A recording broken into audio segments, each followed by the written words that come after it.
Good morning doctors. आज का हमारा टॉपिक है लेमिनर फ्लो और टर्बुलेंट फ्लो। हम वास्कुलर सिस्टम को आगे फर्दर स्टडी कर रहे हैं। लास्ट लेक्चर में हमने डिस्कस किया था factors determining the resistance of the blood flow, और अभी आज का टॉपिक है लेमिनर फ्लो और टर्बुलेंट फ्लो में क्या डिफरेंस है। नॉर्मली जब हमारी ब्लड वेसल में ब्लड फ्लो कर रहा होता है तो वो हमारा लेमिनर फ्लो होता है, ठीक है। लेमिनर फ्लो का मतलब या स्ट्रीम फ्लो हम इसको कह सकते हैं। इसका मतलब ये होता है कि suppose this is our blood vessel, तो जो ब्लड वेसल के अंदर वेसल के नज़दीक या वेसल की वाल के नज़दीक जो हमारे पास यहाँ पे जो वाल्व्स के नज़दीक ब्लड मूव कर रहा होता है वो हमारा स्लो वेलोसिटी के साथ मूव कर रहा होता है, ठीक है।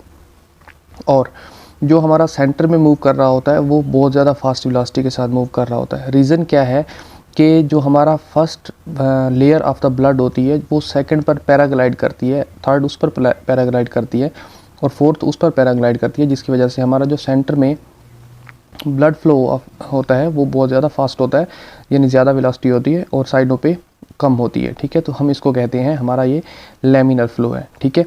देन हमारे पास है पैराबोलिक पैटर्न। पैराबोलिक पैटर्न क्या है? Suppose this is the pattern like this, ठीक है। तो ये जो एक ग्राफ टाइप स्ट्रक्चर बनती है, हम इसको इस फ्लो को हम बोलते हैं parabolic. Parabolic pattern again repeat कर रहा हूँ, मतलब ये कि जो हमारी वेलोसिटी है वो वाल्व के नज़दीक कम होगी, सेंटर में बहुत ज़्यादा होगी, और अगेन वाल्व के नज़दीक कम होगी, ठीक है। तो ये जो पैटर्न ड्रा होता है हम इसको बोलते हैं पैराबोलिक पैटर्न। सपोज एक एमसीक्यू आता है, उसमें पूछा जाता है कि विच फ्लो हैव पैराबोलिक पैटर्न, तो हम उसको कह सकते हैं कि लेमिनर फ्लो या streamline flow have a parabolic pattern, ठीक है। देन मैंने बोला पैराग्लाइडिंग। पैराग्लाइडिंग के बारे में बोला कि फर्स्ट लेयर जो है वो सेकंड लेयर के ऊपर पैराग्लाइड करती है, ठीक है। देन नेक्स्ट है हमारे पास टर्बुलेंट फ्लो। टर्बुलेंट फ्लो का मतलब क्या है कि सपोज किसी भी किस्म की कोई भी ऑब्स्ट्रक्शन आती है वेसल के अंदर, सपोज ये जो है ऑब्स्ट्रक्शन है, किसी भी तरीके से हो सकती है, वेसल डैमेज हो जाती है किसी भी पैथोलॉजी की वजह से, ठीक है। तो हम कह सकते हैं सपोज यहाँ पे तो लेमिनर फ्लो ही शो कर रहा है, मतलब लेमिनर फ्लो के थ्रू ही ब्लड आ रहा होगा, लेकिन जहाँ पे ऑब्स्ट्रक्शन है वहाँ पे क्या होगा कि सेंटर में जो हमारा ब्लड है वो वैसे थोड़ा बहुत फास्ट मूव करेगा, लेकिन जो हमारा इस तरफ से सपोज यहाँ पे ब्लड आ रहा था वाल के साथ, वो वाल के साथ ब्लड आता हुआ यहाँ पे उसको एक रोटेशन मिलेगी। उस रोटेशन की वजह से ये ब्लड ऐसे आगे की तरफ मूव करने की बजाय घूम के इस जगह को फिल करने की ट्राई करेगा, ठीक है। सेम इसी तरह नीचे की तरफ भी।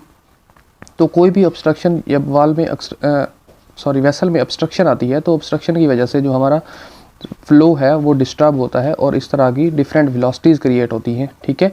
तो ये जो डिफरेंट वेलोसिटीज़ क्रिएट होती हैं इनको बोलते हैं हम टर्बुलेंट फ्लो, ठीक है।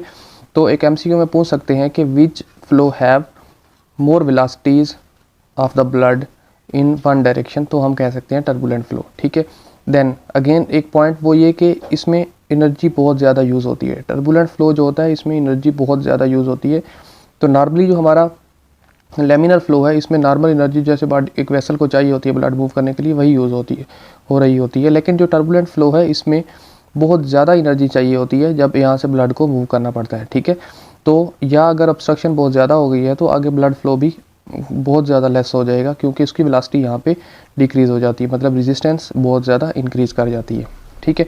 देन हम अगर हार्ट की कंडीशन सीवियर हो जाएगी, सीवियर हार्ट की जो या कोरोनरी आर्टरीज हैं उनमें ऑब्स्ट्रक्शन बहुत ज़्यादा हो जाएगी सीवियर कंडीशन में, तो हम हार्ट मरमर सुनेंगे, ठीक है। और ब्रूटस क्या होता है, मैंने जब वास्कुलर स्टार्ट किया था तो उस वक्त बताया था कि any sound of the artery और the vessel is called bruits, ठीक है। जो वेसल्स में साउंड होती हैं उनको ब्रूटस कहते हैं और जो हार्ट की साउंड होती हैं उनको मरमर्स कहते हैं। अब नॉर्मल साउंड की बात कर रहा हूँ, ठीक है। तो ये तीन चीज़ें, मोर एनर्जी, मरमर एंड ब्रूटस, ये जो है हमारे पास टर्बुलेंट फ्लो में होती हैं, ठीक है। फिर डिफरेंट वेलोसिटीज़, ठीक है, ये चार चीज़ें हो गई टर्बुलेंट फ्लो के लिए। देन एक चीज़ और है हमारे पास रेनॉइड फ्लो या नंबर या इक्वेशन, ठीक है। रेनॉइड नंबर मोस्टली बोलते हैं बट रेनॉइड इक्वेशन भी कह सकते हैं क्योंकि ये एक इक्वेशन है, ठीक है। तो Reynolds number is equal to density of the blood, then हमारे पास velocity of the blood, diameter of vessel and viscosity of the blood, ठीक है। तो इस रेनॉइड फ्लो नंबर या रेनॉइड इक्वेशन के थ्रू हम फाइंड क्या कर सकते हैं, हम फाइंड ये कर सकते हैं जो हमारा ब्लड है वो लेमिनर फ्लो में मूव कर रहा है या टर्बुलेंट फ्लो में मूव कर रहा है, ठीक है। मैं अगेन मेंशन कर देता हूँ, ये जो है हमारे पास, ये वेलोसिटी, ये हमारे पास डायामीटर,